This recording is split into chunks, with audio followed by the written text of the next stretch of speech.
নমস্কার, 10 কাহনের আরও একটি ভিডিওতে সকল বন্ধুকে স্বাগত। তোমরা যারা এখনও আমার পরিবারে যুক্ত হওনি তারা আমার ইউটিউবের চ্যানেলটিকে সাবস্ক্রাইব করে নাও আর ফেসবুকে 10 কাহন নামের এই পেজটাকে ফলো করে নাও। ভোর এখন 5:30 মতন বাজে। কয়েকজন বন্ধু আমরা ঘুম থেকে উঠে বেরিয়ে পড়েছি বন্ধুর শ্বশুরবাড়ির এই গ্রামটাকে ঘুরে দেখার জন্য। কালকে রাত্রেবেলা বিয়ে শেষ হওয়ার পরে আমরা কেউ ফিরতে পারিনি, জানো। সবাই মিলে আমরা এখানটাতে থেকে গিয়েছিলাম। সেটা অবশ্য সবাই মিলেই জানতাম যে এখানে থাকতে হবে, তার কারণ সন্ধেবেলা ফেরি সার্ভিস বন্ধ হয়ে যায়।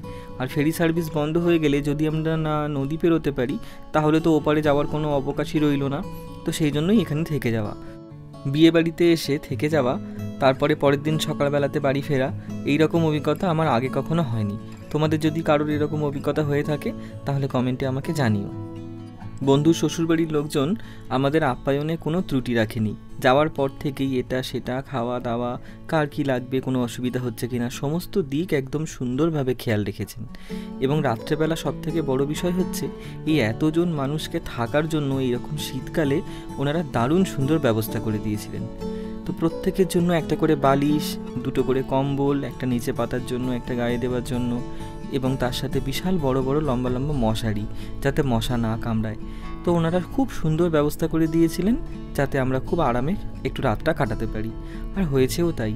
তবে কালকে রাত্রেবেলা যখন আমার বন্ধুরা খেতে বসে তখন মাত্র 10-12 জন মতন ছিল যাদের থাকার ব্যবস্থা হয়ে ওঠেনি। তখন আমরা সবাই মিলে ঠিক করলাম যে আমরা বিয়ের মণ্ডপের ওইখানটাতেই থেকে যাব। তো ওইখানটাতে আমরা 10-12 জন মিলে থেকে গিয়েছিলাম। ঘুম তো কারোরই হবে না, আমরা গল্প করছিলাম। তো গল্প করে করে ভাবলাম যখন যে একটুখানি শুই, তখন 3টে মতন বাজে। একবার বাইরে বেরিয়েছিলাম বাথরুমে যাওয়ার জন্য, দেখি কিনা বাঁশবাগানে আরও 10 জন বন্ধু গল্প করছে। তাদের সাথে আবার বসে গিয়ে গল্প করতে শুরু করে দিই। সেখানে 4-4:30 পর্যন্ত বসে থাকি বাঁশবাগানে। আর তারপর সকাল হতে এই সবাইকে একটা করে নিমের দাঁতন ভেঙে আমাদেরকে দিয়ে দিয়েছে। সেইটা হাতে নিয়ে বন্ধুরা মিলে বললাম চলো সবাই মিলে একটু আমরা গ্রামটা ঘুরে দেখি, আবার কখন এখানে আসবো তো সেটা জানি না, তো আছি যখন ভালো করে উপভোগ করে যাই। ভালো দেখা হলো গ্রামটা, এত সুন্দর লাগছে চারিদিকটা দেখতে যে কি বলবো। গ্রাম দেখতে দেখতে অনেক দূর চলে গিয়েছিলাম। এবারে ফেরার পথ ধরেছি, ফিরে আমাদের তৈরি হওয়ার পালা। আমরা এবার রওনা দেবো কলকাতার উদ্দেশ্যে। নতুন বউ নিয়ে বাড়ি ফিরতে হবে তো। অনেকদিন পরে একটা কুল গাছ দেখতে পেয়েছি, তাতে কত কুল ধরে আছে। এখন আর সেরকমভাবে শহরে কুল গাছ দেখা যায় না, তবে আমরা যখন ছোট ছিলাম আমাদের বাড়ির আশেপাশে বেশ কয়েকটা কুল গাছ ছিল, আর তাতে কুল ধরার সাথে সাথেই বাচ্চাটা পেরে নিত। সেই কুল গাছটা ঘিরে ছিল দারুণ উন্মাদনা। সেই কুল গাছ এখন আর নেই, সেই উন্মাদনাও আর নেই। তো এখন কুল গাছটা অনেকদিন পরে দেখতে পেয়ে আর কুলগুলো দেখে ছোটোবেলার সেই দিনগুলোর কথা আরেকবার মনে পড়ে গেল। উল্টো দিকেই রয়েছে একটা খাল বা দিঘি, তাতে কি সুন্দর শাপলা ফুল ফুটে আছে, এত ভালো লাগছে দেখতে। পশ্চিম শ্রীধরকাঠি গ্রামের নাম এই গ্রামের, এটা পোস্ট অফিস।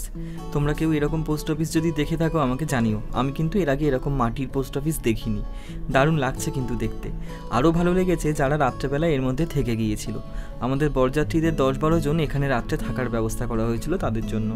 তো পিছনটাতে একটা পুকুর রয়েছে, আর এখানে এরকম জানালার মতন চারিদিকটা খোলা। তো এখানে যারা ছিল তারা সকালবেলা গল্প করছে যে রাত্রেবেলা এমন ঠান্ডা লাগছে যে কি বলবো। বর, কনে এবং বরযাত্রী আমরা সবাই তৈরি হয়ে গিয়েছি। তো এবার আমরা বেরিয়ে পড়েছি কলকাতার উদ্দেশ্যে। আমাদের সামনেই রয়েছে বরের গাড়ি। গতকাল রাত্রেবেলা যখন আমরা এই রাস্তা ধরে বাসে করে আসছিলাম তখন দুই দিকে ছিল ঘন কালো অন্ধকার, আর তার মাঝখান থেকে আমরা যাওয়ার সময় ভাবতেই পারিনি যে দিনের বেলা এত সুন্দর চারিদিকে ধান ক্ষেত থাকবে। বড্ড ভালোভাবে শুরু হয়েছে আজকের দিনটা। চলে এসেছি আমরা দুলদুলি ফেরিঘাটে। সামনে আমাদের ভ্যাসেল দাঁড়িয়ে আছে, তবে এখনও পর্যন্ত যেহেতু পর্যাপ্ত পরিমাণে গাড়ি এসে পৌঁছয়নি আর ভ্যাসেল ছাড়ার টাইমও হয়নি, তো সেই জন্য দাঁড়িয়ে থাকা ছাড়া অন্য কোনো উপায় নেই। চলো ততক্ষণ তোমাদেরকে একটুখানি নতুন বউয়ের কাছে নিয়ে যাই। তোমরা একটুখানি দেখো সকালবেলা কেমনভাবে বাড়ি থেকে বেরিয়েছে। আগে নতুন বউকে একটু বেশি কান্নাকাটি করবি তো? হ্যাঁ, অনেক হয়েছে, গিয়ে দেখা হবে। যেহেতু আমরা অনেক দূরে যাব তাই জন্য সকালবেলা কেউই আমরা জলখাবার খেয়ে বেরোইনি। তবে কনের বাড়ি থেকে আমাদের প্রত্যেকের জন্য লুচি, আলুর দম, মিষ্টি প্যাক করে দিয়ে দিয়েছে, যাতে রাস্তায় যদি আমাদের খিদে পায় আমরা খেয়ে নিতে পারি। তো সেগুলো এক্ষুনি আমরা খুলছি না, তার কারণ 5-6 ঘন্টার তো রাস্তা। যদি মাঝ রাস্তায় খিদে পায় সেটার জন্য আমরা রেখে দিয়েছি।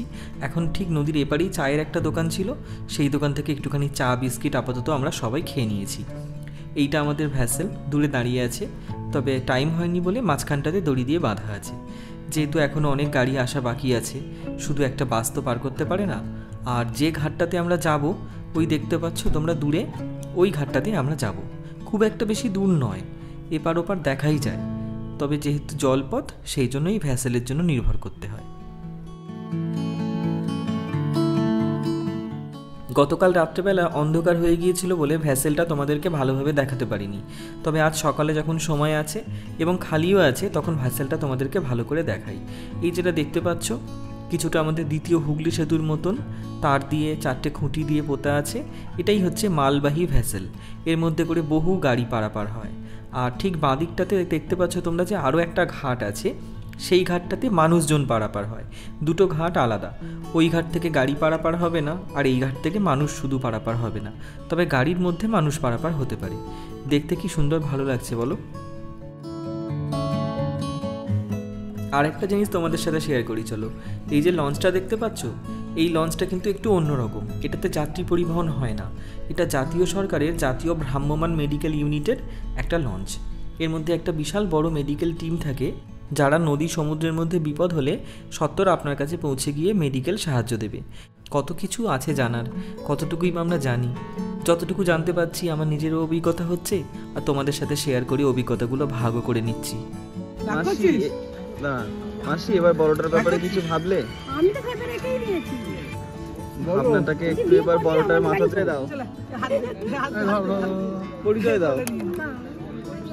ভিডিও ভিডিও ভিডিও চলো, ভ্যাসেলের টাইম হয়ে গেছে, তো সেই জন্য ওদিকে গেট খুলে দিয়েছে। আমরা সবাই বাসে উঠে পড়েছি, বাস ছেড়েও দিয়েছে। এই ব্রিজটাতে খুব ইচ্ছে ছিল যে হেঁটে যাব, তোমাদের সাথে শেয়ার করব, কিন্তু এইটাতে পারমিশন নেই।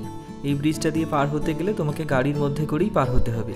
তবে একটা কথা, আমরা হয়তো সবাই প্রচণ্ড আনন্দ করছি, ভীষণ মজা হচ্ছে, আর আমাদের এই আনন্দ মজার মধ্যে চাপা পড়ে গেছে কারোর চেপে ওঠা কান্না, ছোটোবেলা থেকে বড় হয়ে ওঠা, তার নিজের গ্রাম, আত্মীয় পরিজন সমস্ত কিছু ছেড়ে সে এখন চলেছে শ্বশুর বাড়িতে, নতুন ঘর, নতুন সংসার, নতুন মানুষজন, এই সমস্ত নিয়ে মেতে থাকতে। তো চলো তোমাদের সাথে একটুখানি পরিচয় করিয়ে দিই সবাইকে। তোমরাও তো এখন আমার পরিবার, সোশ্যাল মিডিয়ার পরিবারের সাথে আমার আত্মীয় স্বজন, বন্ধু বান্ধব, তাদের সাথে একটুখানি সবাইয়ের পরিচয় করিয়ে দিই। সবাই মিলে এক পরিবারের লোকজন, সবাই সবাইকে চিনবে। তোমরা কে কোথা থেকে দেখছো অবশ্যই কিন্তু কমেন্ট করে জানিও, তাহলে প্রত্যেকের নাম এবং কে কোথা থেকে দেখছো সেটা আমরা জানতে পেরে যাব, পরিবারের একে অপরকে সবাই চিনবে। 1 2 3 4 check. Hello hello, mike testing. নমস্কার দাদা, আমি রাজদীপ মন্ডল। এই আমার বন্ধু বাপন মন্ডল, বাপন হালদার। এই আমার বন্ধু কালু মন্ডল, বিনয় হালদার, বিনয় নস্কর, বিনয় সরকার। এই আমার নন্দিদা,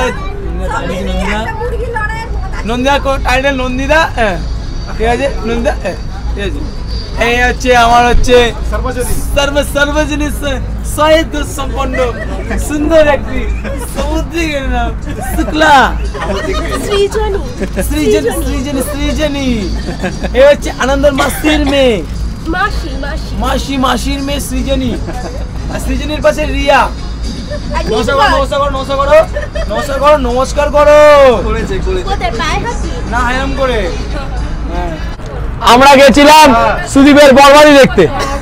সুদীপের কি সুন্দর বরবাদি হলো আমাদের সামনে। আমার অনেকদিন আগে বরবাদি হয়ে গেছে, আমি নিজের হাতে নিজের কুল মেরেছি, ঠিক আছে, ওটা কথা না। পায়ে বলতে হবে, সরি, ভুলভাল জায়গায় কুল মারলে আমি বাঁচবো না দাদা। যাই হোক, সুদীপের বরবাদিতে গেছিলাম, খুব সুন্দর খাওয়া দাওয়া হয়েছে, কিন্তু সুদীপ একদম পারতে যায়নি। আবার আমরা অনেক আশা নিয়ে গেছিলাম, সুদীপ যা করলো আমাদের সঙ্গে আমরা আশাই করতে হয়নি। এই যে বাস থেকে নামবো, সোজা বাড়ি। সুদীপের বৌভাতে আমরা আসছি না। আমি একটা ইন্ডাকশন কিনেছিলাম, ভেবেছিলাম দেবো না, তারটা শুধু পাঠাবো। এই আমার ভাই, ও কিনেছিল হচ্ছে ডিনার সেট। আমার ভাই ও কিনেছে একটা নাইট বাল্ব। এই মজাটাই কাল থেকে মিস করছিলাম, এতক্ষণ পরে এবারে শুরু হয়েছে। তো যাই হোক, এখন আমরা হাসি, গল্প, আড্ডা, গানের মধ্যে দিয়ে পৌঁছাই আমাদের কলকাতাতে। অনেকটা দূরের পথ, অনেকটা সময় লাগবে। তো ভিডিওটা তাহলে এখানে শেষ করছি। তোমাদের কেমন লাগলো সেটা কিন্তু অবশ্যই কমেন্ট করে জানিও। যদি ভালো লাগে তাহলে অবশ্যই একটা লাইক করো, ভালো না লাগলে ডিসলাইক করে দিও। যদি প্রথমবার আমার ভিডিও দেখে থাকো তাহলে ফেসবুকে আমার এই পেজটিকে ফলো করতে পারো বা ইউটিউবেও আমার চ্যানেলটিকে সাবস্ক্রাইব করে নিতে পারো। তোমরা কে কোথা থেকে ভিডিওটা দেখছো সেটা কমেন্ট করে জানালে আমাদের পরিবারের একে অপরকে চিনতে সুবিধা হবে। তাহলে আজকের মতন চলে যাচ্ছি, সবাই ভালো থাকবেন, খুব তাড়াতাড়ি দেখা হচ্ছে পরের একটি ভ্লগে।